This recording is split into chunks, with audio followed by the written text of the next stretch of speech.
हरे कृष्णा। वैकुंठ चतुर्दशी की आप सभी को मंगलमय शुभकामना। हर साल कार्तिक महीने में वैकुंठ चतुर्दशी मनाते हैं और इस साल वैकुंठ चतुर्दशी 14 नवंबर को है। इस दिन भगवान विष्णु व भगवान शिव जी का विधि विधान से पूजन होता है। इसे हर और हरि के एकाकार का प्रतीक माना है। वैकुंठ चतुर्दशी हिंदू धर्म के प्रमुख पर्वों में से एक है। इसे कार्तिक शुक्ल पक्ष की चतुर्दशी तिथि को मनाते हैं और इस दिन विशेष रूप से भगवान शिव की पूजा करते हैं। ऐसा माना जाता है कि इस दिन भगवान शिव ने स्वयं भगवान विष्णु से वैकुंठ जाने का मार्ग प्राप्त किया था, इसलिए इसे वैकुंठ चतुर्दशी कहते हैं। आज के वीडियो में हम आपके साथ बात करने वाले हैं वैकुंठ चतुर्दशी की पूजा का मुहूर्त, पूजा विधि, महत्व व आज के दिन कौन सी पौराणिक कथाएं सुनी जाती है। बस आपसे एक छोटा सा अनुरोध, ये संपूर्ण जानकारी आपको पसंद आए और आप इस चैनल से नए जुड़े हैं तो प्लीज हमारा मनोबल अवश्य बढ़ाएं सब्सक्राइब करके, और अगर पसंद आए तो कमेंट्स बॉक्स में जय ऋषि विष्णु अवश्य लिखिए। वैकुंठ चतुर्दशी का शुभ मुहूर्त रहेगा नवंबर 14, 2024 को 9:43 पर और चतुर्दशी तिथि का समापन होगा 15 नवंबर 2024 को 6:19 पर। वैकुंठ चतुर्दशी निशिता काल में 11:39 से 12:32 तक यानी निशिता काल में वैकुंठ चतुर्दशी का पूजन किया जाता है। अब आप सुनिए वैकुंठ चतुर्दशी की पूजा किस प्रकार करनी चाहिए। तो देखिए, सबसे पहले स्नान आदि कर मंदिर की साफ सफाई करें। भगवान श्री विष्णु और शिव जी का जल अभिषेक करें। शिव जी को पंचामृत सहित गंगा जल से अभिषेक करें। अब विष्णु जी को पीला चंदन, पीले पुष्प अर्पित करें। शिव जी को सफेद चंदन, धतूरा, बिलपत्र, भांग और सफेद पुष्प अर्पित करें। मंदिर में घी का दीपक प्रज्वलित करें। संभव हो तो व्रत रखें और व्रत का संकल्प लें, और अगर आप व्रत नहीं रख सकते तो आप पूजन यूं भी कर सकते हैं। इस दिन ओम नमः शिवाय और ओम नमः भगवते वासुदेवाय मंत्र का अधिक से अधिक जाप करें। पूरी श्रद्धा के साथ भगवान श्री विष्णु और शिव जी की आरती करें। प्रभु को तुलसी दल सहित भोग लगाएं और अंत में क्षमा प्रार्थना करें।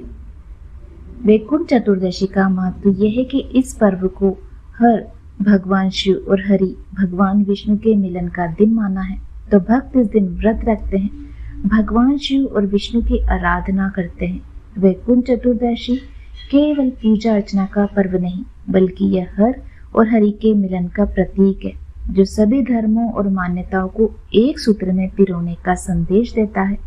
इस दिन भगवान शिव और भगवान विष्णु के एक साथ पूजने का महत्व यह दर्शाता है कि सभी ईश्वर एक हैं।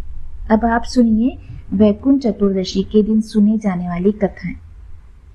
वैकुंठ चतुर्दशी की पौराणिक कथा के अनुसार एक बार की बात है, नारद जी पृथ्वीलोक से घूमकर वैकुंठ धाम पहुंचते हैं। भगवान विष्णु उन्हें आदर पूर्वक बिठाते हैं और प्रसन्न होकर उनके आने का कारण भी पूछते हैं। तब नारद जी कहते हैं कि हे प्रभु, आपने अपना नाम कृपा निधान रखा, इससे आपके जो प्रिय भक्त हैं वही तर पाते हैं और जो सामान्य नर नारी है वह वंचित रह जाते हैं। इसलिए आप मुझे कोई ऐसा सरल उपाय बताएं जिससे सामान्य भक्ति भी आपकी भक्ति को प्राप्त कर सके और मुक्त हो सके। यह सुनकर विष्णु जी बोले, हे नारद, मेरी बात ध्यान पूर्वक सुनो। कार्तिक शुक्ल की चतुर्दशी को नर नारी व्रत का पालन करेंगे और श्रद्धा भक्ति से मेरी पूजा अर्चना करेंगे तो उनके लिए स्वर्ग के द्वार साक्षात खुले होंगे। इसके बाद विष्णु जी जय विजय को बुलाते हैं और उन्हें कार्तिक चतुर्दशी को स्वर्ग के द्वार खुला रखने का आदेश देते हैं। भगवान विष्णु कहते हैं, इस दिन जो भी भक्त मेरा थोड़ा सा नाम लेकर पूजन करेगा वह वैकुंठ धाम को प्राप्त होगा। अब आप सुनिए वैकुंठ चतुर्दशी की दूसरी कहानी। पौराणिक कथा के अनुसार एक बार विष्णु देवादिदेव महादेव का पूजन करने के लिए काशी आए। वहां मणिकर्णिका घाट पर स्नान करके उन्होंने 1000 स्वर्ण कमल पुष्पों से भगवान विश्वनाथ की पूजन का संकल्प लिया। अभिषेक के बाद जब वे पूजन करने लगे तो शिव जी ने उनकी भक्ति की परीक्षा के उद्देश्य से एक कमल पुष्प कम कर दिया। भगवान श्री हरि की पूजन की पूर्ति के लिए 1000 कमल पुष्प चढ़ाने थे और एक पुष्प की कमी देखकर उन्होंने सोचा कि मेरी आंखें भी तो कमल के समान है, मुझे कमल नयन और पुंडरीकाक्ष कहा जाता है।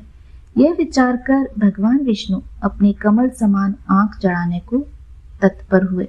विष्णु जी की इस अगाध भक्ति से प्रसन्न होकर भगवान देवादिदेव महादेव प्रकट होकर बोले, हे विष्णु, तुम्हारे समान संसार में दूसरा कोई मेरा भक्त नहीं। आज की यह कार्तिक शुक्ल चतुर्दशी अब वैकुंठ चतुर्दशी कहलाएगी। इस दिन व्रत पूर्वक जो पहले आपका पूजन करेगा उसे वैकुंठ लोक की प्राप्ति होगी। भगवान शिव ने इसी वैकुंठ चतुर्दशी को करोड़ों सूर्यों की कांति के समान वाला सुदर्शन चक्र विष्णु जी को प्रदान किया। शिव जी तथा विष्णु जी कहते हैं कि इस दिन स्वर्ग के द्वार खुले रहेंगे। मृत्युलोक में रहने वाला कोई भी व्यक्ति इस व्रत को करता है तो वह अपना स्थान वैकुंठ धाम में सुनिश्चित करेगा। अब आप सुनिए तीसरी कहानी। धनेश्वर नाम एक ब्राह्मण था जो बहुत बुरे काम करता था। उसके ऊपर कई पाप थे।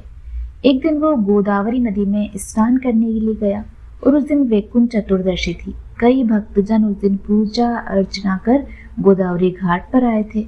उस भीड़ में धनेश्वर भी उन सभी के साथ था। इस प्रकार उन श्रद्धालुओं के स्पर्श के कारण धनेश्वर को भी पुण्य मिला। जब उसकी मृत्यु हो गई तब उसे यमराज लेकर गए और नरक में भेज दिया। तब भगवान विष्णु ने कहा, यह बहुत पापी है, पर इसने वैकुंठ चतुर्दशी के दिन गोदावरी स्नान किया और श्रद्धालुओं के पुण्य के कारण इसके सभी पाप नष्ट हुए, इसलिए इसे वैकुंठ धाम मिलेगा। अतः धनेश्वर को वैकुंठ धाम की प्राप्ति हुई। ये थी आज की संपूर्ण जानकारी व कहानियां। उम्मीद करती हूँ आपको अवश्य पसंद आएगी। मिलते हैं आपसे अगले वीडियो में। तब तक आप सभी स्वस्थ रहें, खुश रहें। भगवान विष्णु व भगवान शिव आप सभी के यहाँ धन के भंडार भरे। आप सभी हमेशा स्वस्थ व समृद्ध रहें। धन्यवाद।